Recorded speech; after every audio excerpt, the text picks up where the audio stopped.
Welcome back, everyone, to another deep dive with us. Today, we're looking at something I know a lot of you are interested in, anxiety, and what AI could tell us about it. Oh, yeah.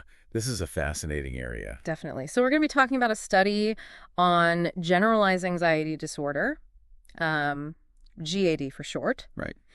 and specifically about predicting recovery from GAD. Okay. Now, GAD isn't just like regular, everyday worry. It's serious stuff. Excessive worry that lasts for like at least 6 months. Yeah, And it can be really hard to treat. it is. Yeah. It is. And even for really experienced clinicians, it's very difficult to predict who will actually recover over the long term. Really? Oh, wow. It's tough. So what if AI could actually change that? Like what if AI could predict not only who recovers, but also personalized treatment based on individual factors? Yeah, So that's what researchers at Penn State decided to look into. right. And the results are really interesting. Oh, they're fascinating. So what they did was they used machine learning, Okay. which is a type of AI, and they analyzed data from over 80 factors. Wow, 80. 80 factors. Great. We're talking everything from psychological and demographic information to health and lifestyle habits Wow. from 126 individuals with GAD. Okay. And get this, they followed these individuals for 9 years. 9 years is a long time. It's a huge study. So what did they actually find out? Was the AI able to actually predict stuff? It really was. The AI models that they developed were able to predict recovery or non-recovery with up to 72% accuracy. Wow. That's pretty good. That's really significant, especially when you consider how difficult it is to predict GAD recovery using traditional methods. Yeah, for sure. I mean, 72% accuracy is impressive. But what were they actually looking at? What were these 80 factors and what really stood out as important? Well, they identified 11 key factors that were particularly influential. And some were expected, some were surprising. All right. For example, one of the most significant predictors of recovery was a higher level of education. Really? I wouldn't have thought of that as a factor. Why do you think that is? Yeah, it's an interesting one, isn't it? It might have something to do with access to resources. You know, people with higher education often have better access to healthcare, better access to social support. Sure. And it could also be that they have developed stronger coping mechanisms, Yeah. and problem-solving skills over time. That makes sense. You're better equipped to deal with stuff. Right. So what other factors were linked to recovery? Well, older age was another one. So this could mean that life experience or, maybe the wisdom that comes with age might actually make you more resilient against a GAD. Interesting. So, maybe time does heal some wounds. What about friends and family? Did that make any difference? Social No. connections? Yeah, definitely. The study found that strong social support, particularly from friends, was a really strong predictor of recovery. It really highlights the power of having good friends Yeah. and having a support network to lean on. Of course. It makes sense. Not really that surprising. Everyone needs good friends, especially when you're dealing with anxiety. But some of the factors were more unexpected. They found a link between higher waist-to-hip ratio and recovery. That seems kind of random. Yeah, it was an intriguing finding. It could Okay. indicate a connection between lifestyle factors, stress hormones, even body image, and GAD recovery. Oh, wow. So more research is definitely needed there. Yeah. That's fascinating how something seemingly so unrelated could actually be connected. It is. So we've got education, we've got age, friends, even waist-to-hip ratio as potentially contributing to recovery. What about the other side? What makes recovery less likely? What did the AI tell us? So the study found that experiencing daily discrimination was a big predictor of non-recovery. Okay. And it just reminds us of how important it is to create a just world Right. where everyone has equal opportunities. Yeah, absolutely. I mean, facing discrimination every day just adds a whole other layer of stress and anxiety Exactly. to life.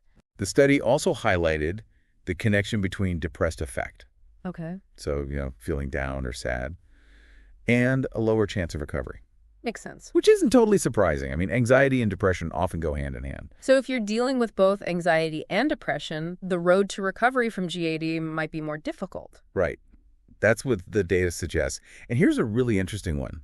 The study found that having more sessions with a mental health professional the past 12 months was actually linked to a lower chance of recovery. Wait, really? More therapy, less recovery? That doesn't make sense. How could that be? Well, it does seem counterintuitive. It does. But it could mean that those individuals who are engaging in more therapy might have more severe or complex forms of GAD. Oh, okay. So it's not that therapy isn't working. It's just they might need more of it. Got it. or more intensive treatment. Right. So it's not the therapy, it's just a marker of how serious the condition is. Exactly. It's like seeing someone who sees a cardiologist a lot. They probably have a more serious heart condition. Right. So it's a similar thing. Frequent mental health visits might just reflect that the person needs more help or they have more complex situation. Okay. Another possibility is that, there are obstacles to accessing effective treatment. Yeah. And this is leading to these prolonged struggles. Right, because it's not always easy to get the help that you need when you need it. Absolutely. And the study found something else interesting about healthcare access. A greater number of visits to medical doctors in the past 12 months was also linked to a lower chance of recovering from GAD. So again, this could point to, a more complex situation. Okay.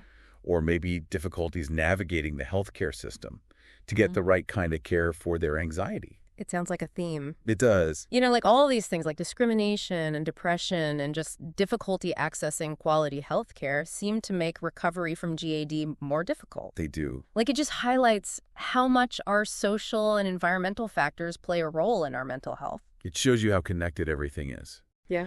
And it really underscores the importance of addressing those issues, to make sure everyone has a fair shot at good mental health. Absolutely. Because it makes you realize that recovery isn't just about individual effort. Right. It's about creating an environment, a supportive and just environment for everybody. Yes. But before we move on to what all this means, I want to ask about positive emotions. We talked about depression and, feeling down. But what about the opposite? Yeah. Like, what about feeling happy or cheerful? Did the study find anything about that? They did. They found that having a higher positive affect, meaning, experiencing more joy and cheerfulness, was one of the strongest predictors of recovery from GAD. So like cultivating those good feelings, those positive emotions, could be a really helpful tool in the recovery process. Yeah. Would you agree with that? Absolutely. It really does. Absolutely. It aligns with a lot of the research on positive psychology and the benefits for anxiety and depression. It suggests that finding ways to cultivate joy and happiness, even when things are tough, can have a big impact on recovery. So even if someone isn't fully recovered yet, just like working on having more positive emotions and experiences could help them manage their anxiety better, like day to day. Exactly. It's about building resilience, like creating a more supportive internal environment, even when you're still dealing with the ups and downs of GAD. That's really cool. I mean, this is all super fascinating. But how do we actually use this research? Like, what's the real world application of all this? How can AI actually be used to help people with GAD right now? That's the big question, right? And this is where it gets exciting. The researchers think that these findings could lead to personalized treatments for GAD that are tailored to each person's individual predictors. Okay, but how would that work? Like, what would that look like? Can you give me an example? Sure. Imagine you go to see a therapist and they have a tool that's based on this AI model. And it assesses your risk factors for GAD. Okay. Let's say it shows that you have a higher risk of not recovering. Okay.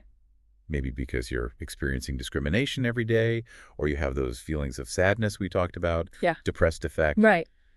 The therapist can then use that information to create a treatment plan that directly addresses those specific factors. So it's not just like a one-size-fits-all approach to treating GAD. It's more like a personalized plan. Exactly. It's tailored to your individual needs and challenges. Yeah. Like a roadmap for recovery. I like that, a roadmap. So this could help people recover faster and in a more sustainable way because the treatment is actually targeting what they need. That's the idea. Of course, more research is needed. Okay. To test this out in the real world and really integrate it into how we practice. But the potential is huge. It's very promising. I'm excited to see how AI can change things, but I also know that some people are a little bit wary of AI. Sure. Especially when it comes to mental health. What would you say to those people?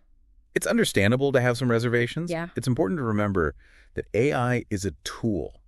It's not meant to replace human connection or the expertise of mental health professionals. So it's not like robots are going to be running therapy sessions. Oh, no. Okay, good. The idea is to use AI to support what humans can do, to give therapists more information and insights so they can make better decisions about your care. So it's like giving therapists better tools. Exactly. So they can provide even more personalized and effective care to their patients. It's all about helping people struggling with GAD. Okay. It's about helping people feel better, reduce their suffering, and live happier lives. I like that. So we've talked a lot about how AI can predict recovery from GAD, but this study focused on long-term recovery over 9 years. Right. What about right now? What about the short term? Like, what can we take from this research to help us manage GAD in our daily lives? Yeah, that's a great question. And even though this study didn't really look at short-term outcomes, I think there are some valuable lessons we can learn and apply. Okay, like what?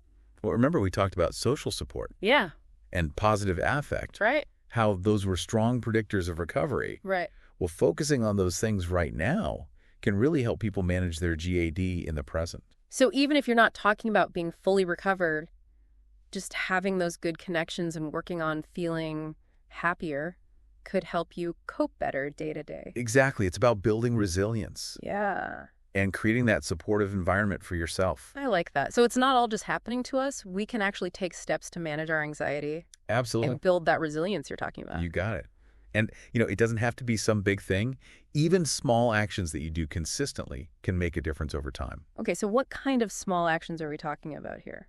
Things like practicing mindfulness or getting regular exercise, even just making sure you're getting enough sleep, can make a noticeable difference in how much anxiety you feel. So it's about building healthy habits that really support your mental well-being. Exactly. Right. And it's important to remember that recovery isn't always a straight line. There will be good days and bad days.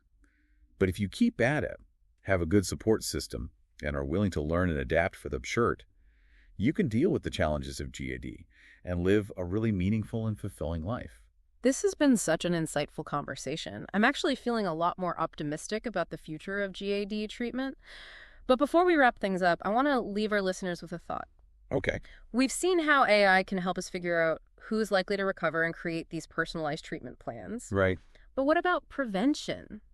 Could we use AI to figure out who's at risk of developing GAD in the first place? That's a great question, and it's something that researchers are starting to look into. Wow, imagine if we could use AI not just to treat GAD, but to prevent it from ever happening. Yeah, that would be huge. That would be revolutionary. And with all the advances we're seeing in AI, especially machine learning, and just the fact that we have more and more data available, we're starting to understand what causes mental health issues so much better. And that knowledge could be really powerful in developing ways to stop them from happening. What kind of data would you need for AI to predict who might develop GAD? Like, what would it be looking at? We know that genetics can play a role. Childhood experiences, personality traits, even major life events can all contribute. So you could have AI models looking at all kinds of information like medical records, genetic testing results, surveys, maybe even social media activity. It sounds like we're talking about a lot of data. We are. And that brings up some really important issues around privacy and data security. Of course. We have to be very careful about that. Absolutely. Using AI for mental health has to be done ethically and responsibly. Yeah. And always put the individual first. Always. But if we can figure out how to do it the right way, the benefits could be huge for everyone. Yeah. For individuals and for society as a whole. Just imagine being able to identify people who might be at risk for GAD and then giving them support early on. Right. Before it even develops. Yeah, that would be a game changer. Yeah. Especially for young people. Yeah. Who are more likely to develop anxiety disorders. So it's like a totally different approach. Instead of waiting for something to go wrong, we're trying to stop it from happening in the first place. Exactly, moving away from reacting to problems and towards preventing them. I like that. So it's not just about treating symptoms, it's about helping people build a strong foundation for good mental health. Absolutely, that's what I'm all about. Me too. Yeah. It's an exciting time to be working in this field. This research on AI and GAD is just the beginning, I think. It really is, and it gives me a lot of hope for people who are struggling with GAD right now. It can be a really tough condition, but we're learning more about it all the time, developing better treatments, and even looking at ways to prevent it altogether. I love that. It's a great reminder that even though things might be difficult right now, there's always hope. There's help available, and there are people who care, and we're learning more all the time about how to make things better. Yeah, it is, and it reminds me of something you said earlier about knowledge is power. Oh, yeah. The more you understand GAD, the more you understand about what helps people recover, the better equipped you'll be to, advocate for yourself and get the help you need. Absolutely. It's about taking charge of your mental health journey. Right. Becoming an active participant in your own care. And don't forget about those small steps we talked about, like those little things you can do each day can actually make a difference. Oh, yeah, they really can. Things like mindfulness exercises or regular exercise and just making sure you're getting enough sleep, those can all impact your anxiety levels. So it's about building healthy habits. Yeah, right. Habits that support your mental well-being. And remember, recovery isn't always a straight line. No, it's not. There will be ups and downs, good days and bad days. But if you're persistent to the complication, have a good support system, and are willing to keep learning and adapting, you can handle the challenges of GAD and create a life that feels meaningful and fulfilling. That's a great message for anyone listening who might be feeling overwhelmed right now. Recovery is possible, and AI might even help us get there faster and more effectively in the future. It's a journey for sure, Yeah. but it's a journey worth taking. And there are people who can help along the way. Exactly, and there's hope. Well, this has been an incredibly insightful conversation. Thank you so much for joining us on this deep dive into the world of AI and GAD. As always, you can find links to the study and other helpful resources in the show notes. And if you're struggling with anxiety, please remember you're not alone. Reach out to a mental health professional, talk to someone you trust, or find a support organization. Help is out there, and recovery is possible. Until next time, keep exploring, keep learning, and keep taking care of yourselves.